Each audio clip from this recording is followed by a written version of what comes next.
Salmo 119, versos 17 ao 24. E nós vamos dar sequência à série que está intitulada com o nome Lâmpada para os Meus Pés, Reflexões no Salmo 119.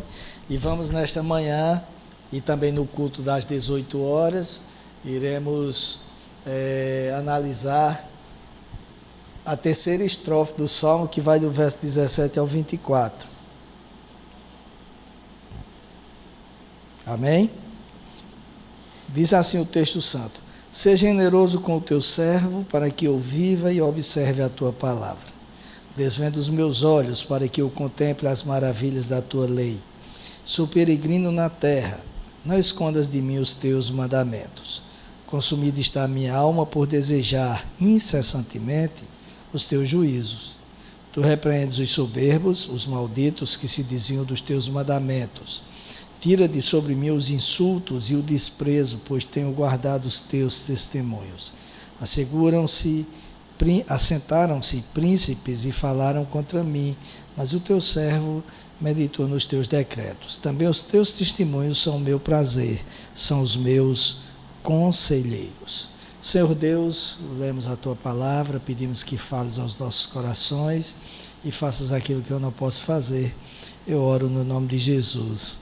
Amém.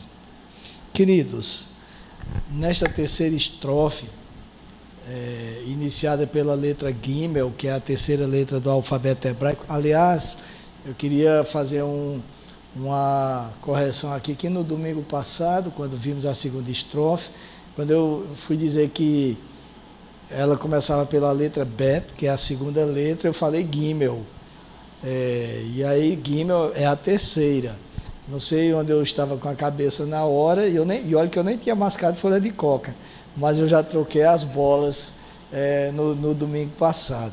Gimel é a terceira letra do alfabeto hebraico, e aí os versículos dessa terceira estrofe são iniciadas pela letra Gimel, que é semelhante ao nosso G. E o salmista, nesta estrofe, continuou o seu arrazoado sobre a necessidade do aprendizado da palavra de Deus, deixando claro que, se não for o Senhor que a revele para cada um de nós, ou para os seus servos, não teremos como fazer progresso no entendimento da sua palavra. Por isso foi que ele, nos versos 17 a 19, disse o seguinte: seja generoso com o teu servo, para que eu viva e observe a tua palavra. Desvenda os meus olhos, para que eu contemple as maravilhas da tua lei. Sou peregrino na terra, não escondas de mim os teus mandamentos. Em outras palavras, o salmista argumentou o seguinte, queridos: é como se ele dissesse, abre aspas para ele, a única forma de eu ter uma vida de qualidade nesta terra, neste mundo em que vivemos, é observando, Senhor, as tuas prescrições. Por isto, seja generoso comigo e me ensine elas.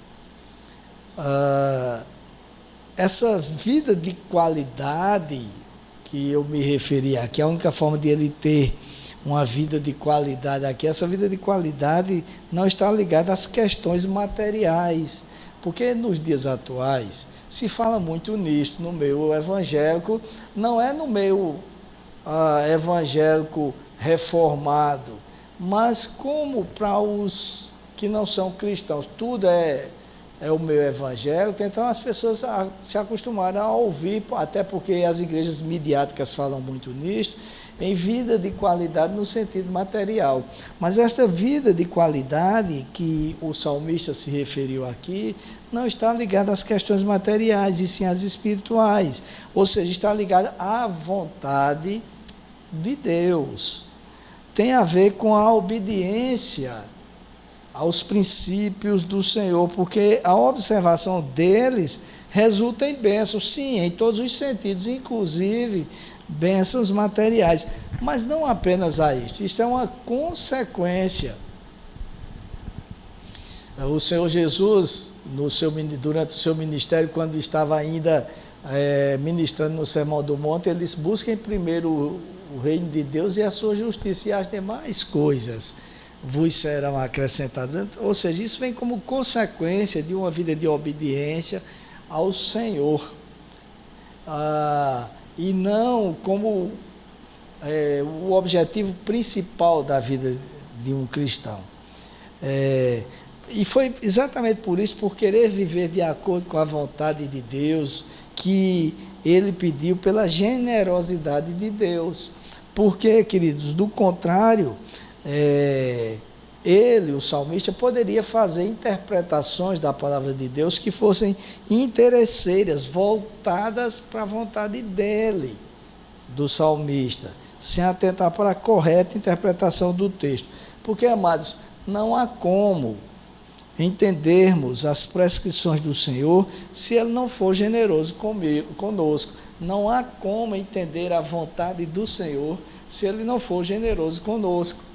Ainda nós agora há pouco oramos pela família de Daniel, e quando estava ainda lá no concílio, Daniel voltou obviamente para o sepultamento do seu irmão, e aí em meio a toda aquela agonia de a outra irmã que teve um AVC hemorrágico, na realidade foi um aneurisma que rompeu, ele entrou em contato comigo e disse: eu quero entender na prática, porque na teoria eu sei, eu conheço, mas eu quero entender na prática como é que é melhor estar numa casa onde há luto, porque é isso que diz a palavra do Senhor.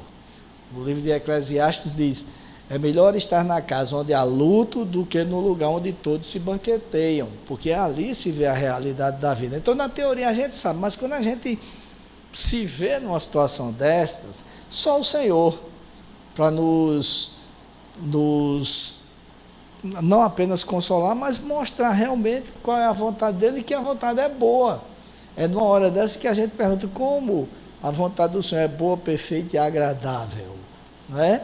São questões práticas, e aí somente o Senhor pode nos ensinar qual é de fato a vontade dele. Por isso que o salmista diz: Senhor, me ensine, seja generoso comigo e me ensine os teus estatutos, porque do contrário ele iria interpretar de acordo com a vontade dele, do modo dele, buscando obviamente conformar a vontade dele, o salmista.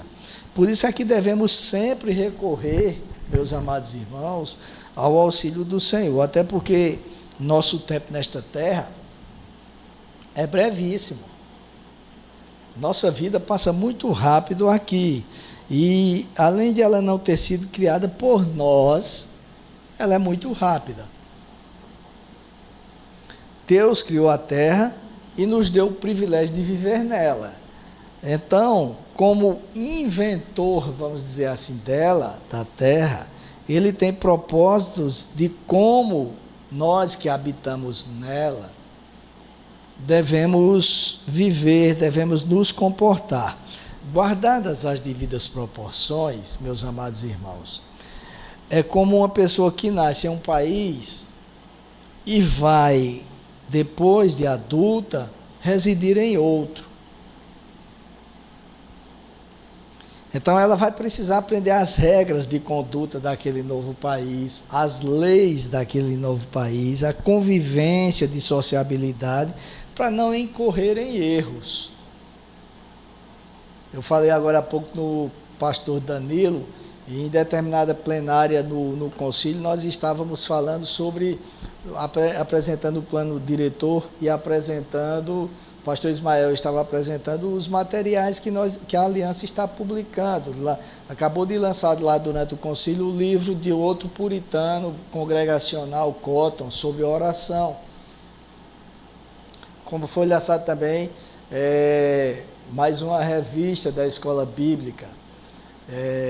E aí o pastor Danilo pediu: olha, está tudo maravilhoso, tudo bem, mas vejam, a aliança ainda tem lá no nome dela, Aliança das Igrejas Evangélicas Congregacionais no Brasil. Só que ela está na Bolívia, está no México, está em Guiné-Bissau, e precisa também publicar esse material que ela publica na língua nativa das nações, onde ela agora tem igrejas. Está na Espanha, enfim, vários países. E aí, o pastor Marcos Gladstone, que é o secretário executivo da Sociedade Bíblica do Brasil, disse que concordava, mas disse o seguinte: a aliança precisa publicar, mas a tradução tem que ser feita por um nativo, por uma pessoa do país. É um assinte até fazer uma tradução pelo brasileiro. Por que isso, queridos?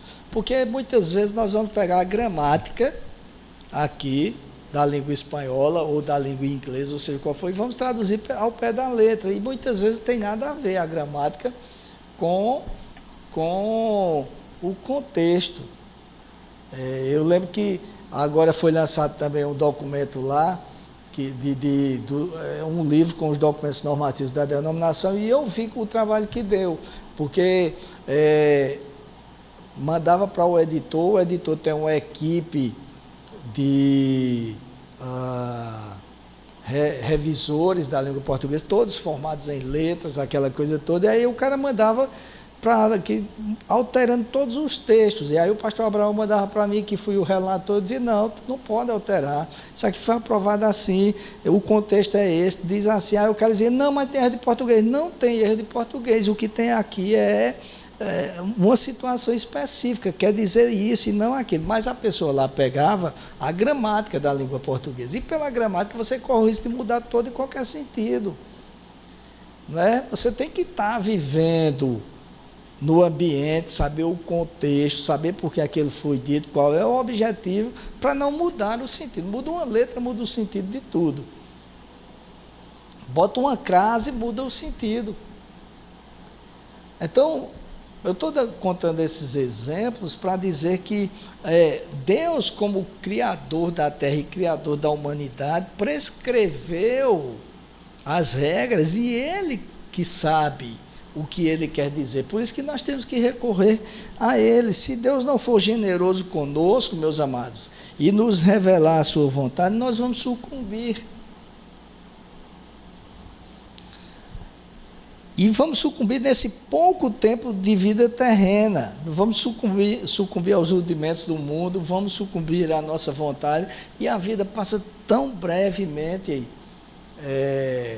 que nós não podemos nos dar ao luxo de cometer erros, e por isso temos que recorrer ao Senhor e pedir que Ele seja generoso. Se Ele não for misericordioso conosco, amados, se Ele não tirar a venda dos nossos olhos, veremos a Bíblia como um livro de regras religiosas e poderemos inclusive desprezá-la, como tantas pessoas fazem. Não, isso é religião, isso aqui é um livro fundamentalista, não serve para mim. Quantas pessoas não dizem isto? Porque a revelação especial só ocorre se o Espírito Santo for generoso conosco e tirar a venda dos nossos olhos. E foi pensando nisto que o salmista disse: sou peregrino na terra. E completou: não escondas de mim os teus mandamentos. Isto é, não me deixe sem tua revelação, não me deixe entregue aos meus próprios conhecimentos, pois não quero desperdiçar a minha existência aqui neste mundo. E aí, dando sequência ao seu arrazoado, ele enfatizou o desejo de viver de acordo com os preceitos do Senhor no versículo 20. Ele diz: consumida está a minha alma por desejar incessantemente os teus juízos. E ato contínuo, queridos, ele expressou o porquê desse desejo, de se consumir querendo viver de acordo com os preceitos de Deus. Ele expressou isto, o porquê disto, nos versos 21 e 22. Ele diz: tu repreendes os soberbos, os malditos que se desviam dos teus mandamentos. Tira de sobre mim os insultos e o desprezo, Senhor, pois tenho guardado os teus testemunhos. Então, queridos, observe que ele estava anotando, que sabia quais são as consequências para aqueles que vivem a revelia da vontade de Deus. E isto significa maldição. Por isso que ele disse: os malditos que se desviam dos teus mandamentos. E mesmo sendo ele um pecador, que vacilava na caminhada com o Senhor, e isto ficou claro no verso 5, quando nós vimos a primeira estrofe, que ele diz que os pés dele não eram firmes no caminho do Senhor. Mesmo assim, ele se esforçava por guardar os mandamentos de Deus, e por esta razão que ele pediu: tira de sobre mim os insultos e o desprezo. Eu, apesar de falho, apesar de vacilante, mas eu me esforço, eu anseio por guardar os teus mandamentos, Senhor. Então tira de mim isso. Ao que parece, queridos, quando ele pede para que sejam tirados os insultos e o desprezo, ao que parece, havia muita oposição ao salmista. O ambiente no qual ele vivia parecia lhe ser hostil. E isto leva-nos a inferir que os insultos e desprezos que ele se refere aqui eram uma prática daqueles que o cercavam. Esta hostilidade pode ser inferida no verso 23. O verso 23 diz: assentaram os príncipes, os líderes, e falaram contra mim. Aliás, isto não era uma exclusividade da época em que o salmista viveu, não é verdade? Nos dias presentes nós enfrentamos esse tipo de oposição também. Talvez não enfrentemos a oposição como enfrentam os sudaneses, por quem nós oramos nesta manhã, os que são nativos da Somália, do Paquistão. Nós não enfrentamos um ambiente tão hostil quanto aqueles irmãos em Cristo. Mas as pessoas tripudiam sim dos cristãos nos dias atuais. Nossos princípios são motivos de chacotas para os que nos cercam. Nós somos chamados de retrógrados, de fundamentalistas. Somos motivos de zombaria em muitos lugares, na imprensa. Muitos se referem a nós com termos pejorativos, não são todos, claro, mas somos chamados de preconceituosos, de falsos moralistas, enfim, o elenco de títulos, e muitos deles, repito, pejorativos, é imenso. E é verdade que tem muitos de nós que dão motivo para isto também. Mas o salmista, que estava imerso em um ambiente assim, tinha um argumento forte para clamar pela blindagem do Senhor, que serve para cada um de nós também. Ele disse: tenho guardado os teus testemunhos, no verso 22. E também disse: mas o teu servo meditou nos teus decretos. Então, apesar desse ambiente hostil, ele sabia que poderia recorrer ao Senhor, assim como nós podemos recorrer. O que nós temos que fazer era o que ele fazia: buscar viver de acordo com os mandamentos do Senhor, dos testemunhos do Senhor, meditar nos decretos do Senhor, até para não fazermos interpretações idiosincráticas, interpretações oportunistas, que se encaixam naquilo que queremos dizer e não no que o Senhor quis dizer ou quer dizer.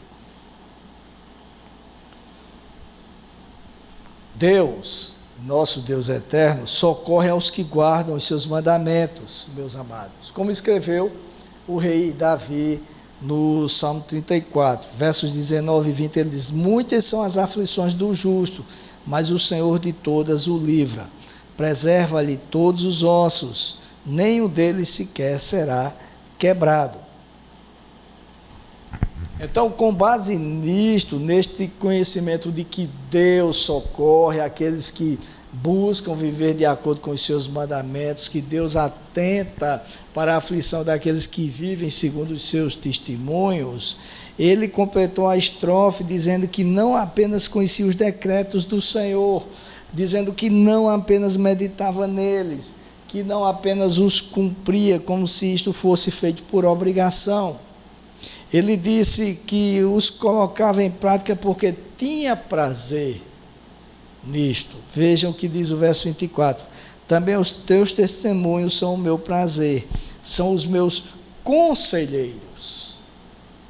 Ele havia dito no versículo 16, e vimos isto na semana passada, que iria ter prazer nos decretos do Senhor. Terei prazer nos teus decretos. Aqui fica claro que não se tratava de uma promessa, já que o verbo estava no futuro, terei prazer. Mas aqui no verso 24 fica claro que não se tratava de uma promessa, mas de uma atitude que era real. Ele de fato se deleitava, de fato tinha prazer em viver de acordo com os preceitos do Senhor. Ao entender que os conselhos incertos na palavra de Deus eram o melhor para a vida, ele entendeu também que deveriam ser colocados em prática com prazer. Por isso que ele disse que tinha prazer e que os mandamentos do Senhor são, na verdade, conselheiros. Eram conselheiros para ele. Não, então, queridos, não havia uma prática da palavra de Deus por obrigação, mas por saber que aquilo era o melhor, e por ser o melhor, era prazeroso viver de acordo com dita palavra. Há pessoas que tendem, meus amados, a questionar o porquê de a palavra de Deus prescrever condutas diversas daquelas dos que não são servos do Senhor. Então, nós nos deparamos com uma situação, quem não é servo do Senhor age de uma forma, e nós, servos do Senhor, devemos agir de acordo com a palavra de Deus. E há pessoas que questionam o porquê disto. Parecem colocar as prescrições bíblicas em prática por mera obrigação. Há alguns que até dizem, fazer o quê, né? A Bíblia diz assim. Quantas vezes eu não já ouvi pessoas dizerem isso? Mas o salmista nos ensina que a vida dada por Deus tem regras. Há regras, queridos, que também são dadas pelo próprio Deus. E essas regras devem ser vivenciadas com prazer, não por obrigação, porque se for por obrigação, não passa de meros rituais religiosos. O culto ao Senhor é uma regra e deve ser vivenciado por prazer. Deveríamos esperar com ansiedade, se bem que a Bíblia diz não andeis ansiosos por coisa alguma, mas entendam o que eu quero dizer, creio que vocês entendem, deveríamos nos preparar para cultuar a Deus. Muitos nem se preparam, não se preparam para o dia do Senhor, e o culto vira uma coisa chata, um ritual religioso. Assim também é o momento de orar ou de ler a Bíblia. Muitos o fazem por obrigação e de forma muito atabalhoada até. Assim também é a prática da palavra de Deus no trabalho. Alguns até separam o que é sagrado do que é religioso, e eu já tive a oportunidade de falar sobre isto aqui, quando na verdade o que é sagrado e o que é secular, para as nossas vidas não existe nada, não deve existir nada secular, tudo é sagrado. Tudo. Há pessoas que praticam esportes, como o futebol, por exemplo, e pode parecer uma comparação grosseira, mas é o que me vem à mente, o que me veio à mente. Praticam o futebol e se submetem às regras do esporte, porque, obviamente, tem prazer em praticá-lo. E até se preparam, né, durante a semana. Tem cara que não vê a hora de chegar o domingo para ir ter o racha dele. E tem prazer em se submeter às regras, porque ele tem prazer em se submeter, em praticar aquele esporte. Como eu disse, pode parecer um exemplo grosseiro, mas a vida é um dom de Deus. Então, Ele é quem tem as regras, assim como quem criou o futebol, criou as regras para aquele esporte. Deus criou as regras para a vida, e em assim sendo, devemos vivenciá-la com prazer, porque devemos ter prazer na vida, em viver. Não deveria ser um peso, meus amados, submetermos-nos aos preceitos de Deus, e por isso o salmista disse que tinha prazer nos decretos do Senhor. É certo que há aflições no curso da vida, como citamos o exemplo agora há pouco aqui, da aflição que tomou conta da família de Daniel, da igreja, porque todos são amigos. Eu fiquei aflito porque eu me senti impotente. Você ter ovelhas da sua igreja sob o seu pastoreio, ver que ela está passando por algo e você não poder fazer nada por causa da distância, porque tinha compromissos, e ainda que estivesse próximo, não tinha muito o que fazer também. A gente se sente impotente como pastor numa hora dessas. Mas agora há pouco nós citamos o Salmo 34, e o autor do referido salmo, que foi o rei Davi, estava fugindo da presença de Saul, que queria matá-lo, do rei Saul. E aí ele foi até Gate, uma cidade de filisteus. E quando ele chegou lá, os moradores daquele lugar, quando ele foi apresentado ao rei, começaram a dizer: esse aqui não é Davi? Aqueles que diziam: Deus deu 1000 a Saul, mas deu 10.000 a Davi para ele capturar, aquelas coisas todas. Então Davi ficou com medo e na presença do rei se fingiu de louco, deixou a baba escorrer pela barba, subia, se pendurava nas coisas. O relato do texto bíblico é bem claro sobre isso. E aí foi expulso da presença do rei. Ora, para onde ele foi se refugiar, ele acabou tendo que dar uma de doido para ser expulso. Foi até inteligente, um doido inteligente. Mas aí ele poderia ter sido uma série de lamentos. Puxa vida, e agora o que vai ser de mim? Mas ao invés disto, ele escreveu o Salmo 34, que nós citamos aqui. E em determinado momento, a partir do verso 6, ele diz o seguinte: clamou este aflito, e o Senhor o ouviu, e o livrou de todas as suas angústias. O anjo do Senhor acampa-se ao redor dos que o temem e os livra. Provem e vejam que o Senhor é bom. Bem-aventurado é quem nele se refugia. Queridos, esta é a razão de se experimentar o prazer de viver segundo a vontade de Deus, colocando o Senhor à prova. E vejam, isto não significa desafiar o Senhor. Vou fazer isso que eu quero ver o que é que Ele faz. Não. Colocar o Senhor à prova é recorrer a Ele e experimentar a solução que Ele tem para cada um. Sobretudo em meio às aflições, até porque quando tudo vai bem, nós temos a tendência de não recorrer a Deus. Quando tudo vai bem, muitas vezes nós nem nos lembramos do Senhor. Queridos, o mundo em que vivemos não é diferente do mundo em que viveu o escritor do Salmo 119. A cultura era outra, era no mundo oriental, nós estamos no Ocidente.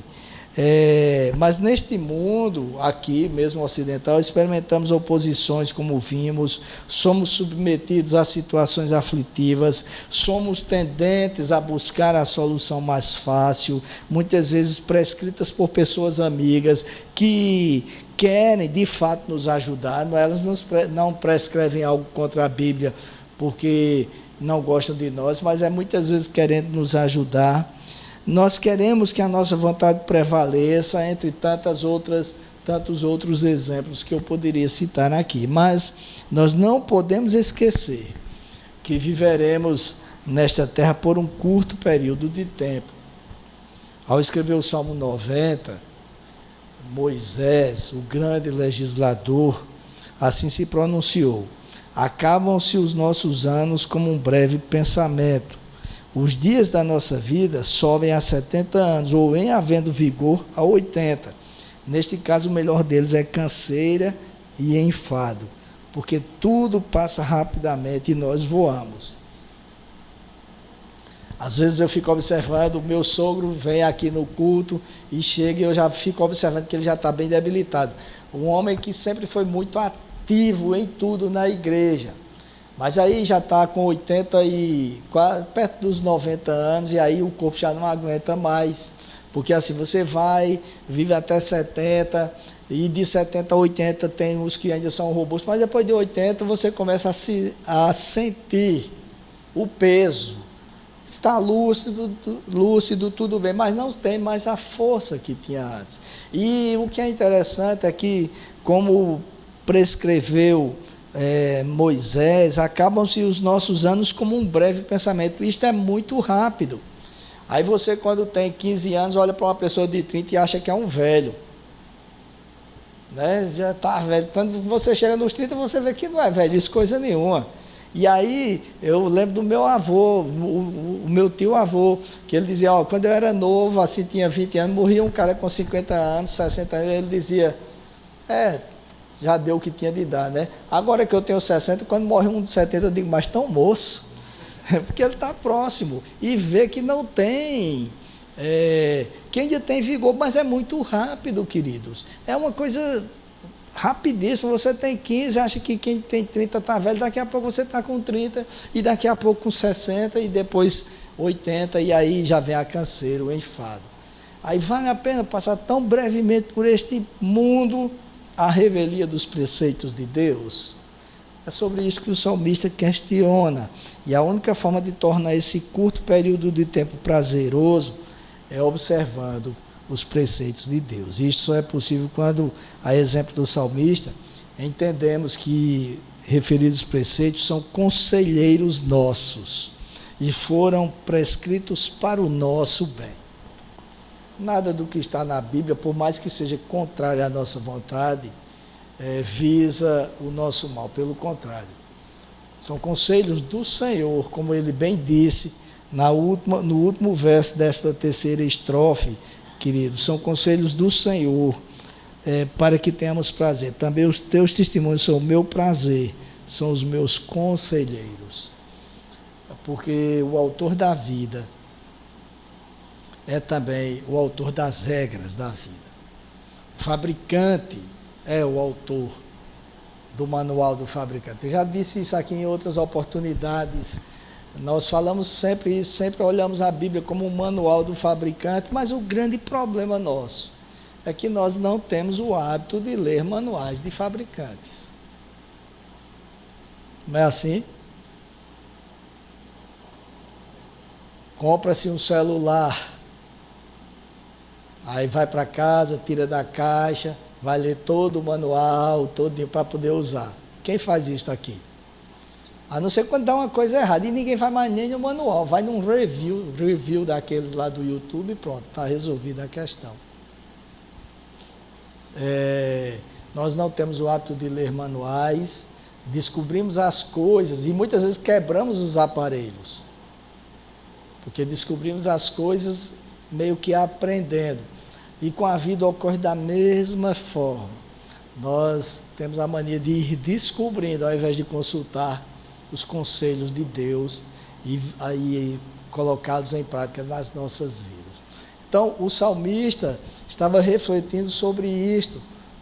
Aliás, como já vimos desde a primeira mensagem, todo o salmo é refletindo sobre a palavra de Deus e como ela é importante para as nossas vidas. O que fica aqui para nós, queridos, é o seguinte: não adianta querer adivinhar a palavra do Senhor, fazer interpretações pessoais. Precisamos recorrer ao Senhor, que Ele seja generoso conosco, revele para nós a vontade dEle, a vontade revelada dEle seja esclarecida para cada um de nós, porque da mesma forma como um dia Ele tirou a venda dos nossos olhos, para que nós compreendêssemos que somos pecadores e sem Jesus nós não temos salvação, que Ele também tire para que nós interpretemos a palavra dEle de acordo com os preceitos dEle, e não com a vontade dEle, e não com a nossa. A razão de tantas doutrinas complicadas terem surgido é porque pessoas leem a Bíblia e fazem as interpretações como querem, interpretações extensivas, que não tem a ver com a vontade de Deus, que Ele tenha misericórdia de nós, que nós tenhamos a venda retirada, e que tenhamos, sobretudo, queridos, o hábito. Eu estava conversando agora há pouco, antes do culto, na nossa escola bíblica, com a turma, e estava dizendo isso. Nós precisamos ter o hábito, o prazer de ler a palavra de Deus sistematicamente. Não é proibido você ler um livro. Não, um livro que eu digo da Bíblia sem estar na sequência, não. Não é proibido você ler um versículo, não. Mas tem gente que lê assim, abre a Bíblia, deixa eu ver o que Deus tem para mim hoje. Ou então lê alguma coisa por obrigação. Mas lê sequenciadamente para aprender, para que o Espírito Santo esclareça. E eu estava dizendo aos meninos que normalmente eu começo a preparar o sermão da semana vindoura já na segunda-feira. E vou preparando durante toda a semana, lendo, meditando, tal, até chegar na sexta-feira. E aí eu disse a eles que às vezes eu leio a Bíblia, obviamente, para preparar o sermão, mas leio também, tem um momento da leitura devocional, que é diferente, é outro momento. E eu estava dizendo a ele, às vezes eu leio com caderno, com um bloquinho de anotações, e às vezes pintam uma ideia. Eu falei, pintam uma ideia, aí depois pintam uma ideia. É óbvio que é o Espírito Santo revelando, algo que você já leu inúmeras vezes, mas de repente você lê ali, pintou a ideia, né? Na verdade, não, é o Espírito Santo nos ensinando. E Ele vai sempre nos ensinar. A gente lê o mesmo texto 300 vezes e Ele vai sempre nos ensinar. Afinal de contas, foi assim que surgiu a reforma, inclusive, né? Martim Lutero. Quer dizer, os reformadores já vinham trabalhando nisto antes. Mas com Martim Lutero, ele era professor da carta aos Romanos. E um dia ele leu Romanos 1,17 de uma forma totalmente nova. O justo viverá da fé. Que ele vivia com medo de Deus. Quanto mais fazia as coisas, mais achava que não tinha jeito, Deus ia castigá-lo. Até que o Espírito Santo falou. É sobre isso que o salmista fala. Sobre conhecermos os preceitos de Deus e recorrermos a Deus para que Ele nos revele cada vez mais a sua vontade e possamos ter prazer em viver de acordo com os seus princípios. Vamos orar. Pai, mais uma vez eu peço que tenhas misericórdia de nós, para que nós não sejamos religiosos, mas sejamos servos teus, praticantes da tua palavra, conhecedores da mesma, e que tem prazer em meditar nela, e que sabe que ela é o meio purificador do nosso caminho, do nosso coração. Tem misericórdia, Senhor, de nós. Nos ajuda a ter cada vez mais dependência de Ti e da tua vontade esculpida na Tua palavra. É assim que oramos, agradecidos no nome de Jesus. Amém.